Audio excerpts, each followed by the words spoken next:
Pemimpin redaksi salah satu media online di Kota Pangkal Pinang, Kepulauan Bangka Belitung, Aditya Warman, ditemukan meninggal dunia di dalam sumur kebun miliknya pada Jumat siang, 8 Agustus 2025. Pantauan di lokasi kejadian, hingga pukul 14.45 WIB, jenazah korban masih berada di kebun kawasan Dialova, Kelurahan Air Kepala 7, Kota Pangkal Pinang, menunggu proses pemeriksaan tim dokter dari Polda Babel. Sebelumnya, Aditya dilaporkan hilang oleh keluarganya sejak Kamis siang. Terakhir, pria yang akrab disapa Adit ini berpamitan kepada istrinya untuk pergi ke kebun seperti biasanya. Ia sempat menyebut akan bertemu seorang tamu dari hotel, didampingi Hasan, penjaga kebun yang baru 2 bulan bekerja. Sekitar pukul 11.30 WIB, tamu dari hotel itu pergi meninggalkan kebun, sementara Adit dan Hasan masih berada di lokasi. Tak lama kemudian, ponsel Adit tidak lagi aktif dan pesan WhatsApp hanya centang satu. Istri korban sempat menghubungi Hasan untuk menanyakan keberadaan suaminya. Hasan mengaku Adit pergi ke Koba, Kabupaten Bangka Tengah, dan akan pulang larut malam. Namun sejak tengah malam, nomor Hasan juga tidak dapat dihubungi, dan ia menghilang dari kebun. Keluarga tidak menyangka Hasan tega melakukan tindakan yang diduga menyebabkan kematian Adit. Isak tangis istri dan anak korban pecah di lokasi, berharap pelaku segera tertangkap. Kepala Bidang Humas Polda Babel, Kombes Pol Fauzan Sukmawansyah, membenarkan laporan hilangnya korban, dan memastikan tim Jatanras sudah bergerak melakukan penyelidikan. Kini, polisi masih mengumpulkan bukti dan keterangan saksi, sementara keluarga berharap keadilan segera ditegakkan atas peristiwa tragis ini. Pertama itu sekitar jam 8 jam 9 pagi saya menerima informasi lisan dari rekan wartawan. Kalau salah satu rekan wartawan itu hilang, dalam arti tidak ada informasinya dari pihak keluarganya.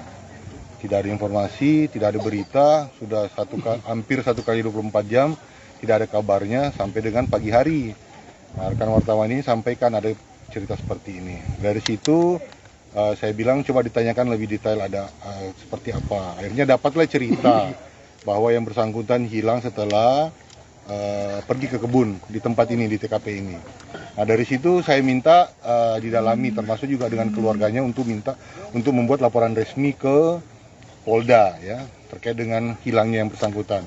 Dari ceritanya ini, dari cerita sampai akhirnya kami menemukan informasi-informasi, kami simpulkan awal sementara bahwa yang bersangkutan kita kenakan diduga melakukan melakukan pencurian dengan kekerasan.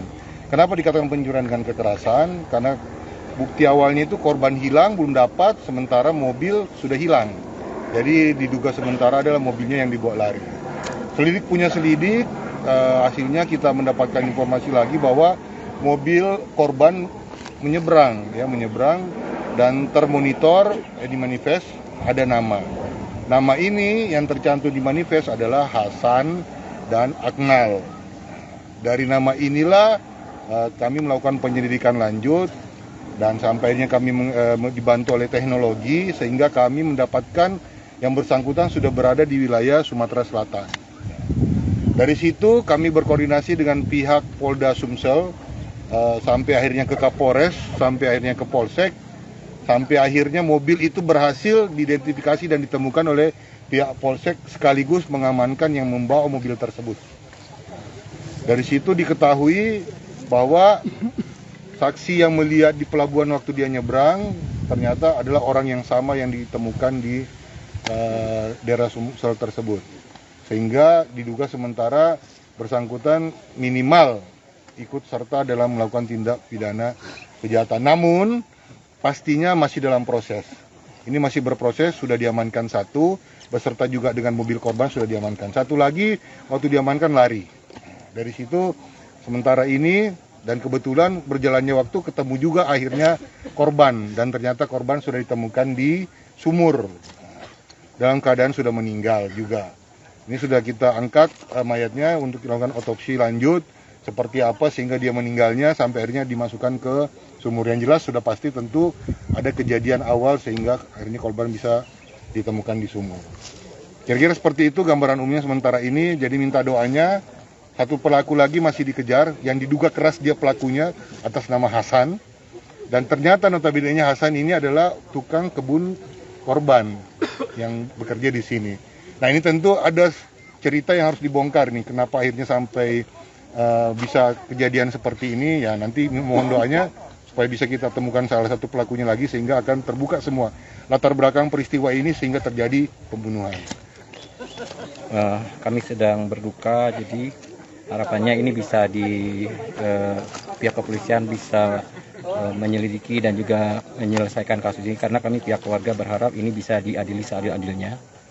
Dan karena bagi kami ini adalah suatu hal yang membuat kami sangat terpukul, karena dia adalah bagian dari keseharian dari korban gitu. Artinya dia adalah di sini bekerja dengan korban gitu. Dan ini ternyata mudah-mudahan pihak kepolisian bisa menyelesaikan masalah ini. Kami serahkan kepada kepala pusat. Bang, hubungan antara korban dengan diduga pelaku ini apa, Bang? Korban adalah pemilik tempat ini. Jadi ini adalah tempat ternak ikan, kemudian terduga mungkin ini adalah salah satu orang pegawainya. Kalau informasi yang dari kami bahwa pegawai ini pun baru bekerja selama 2 bulan.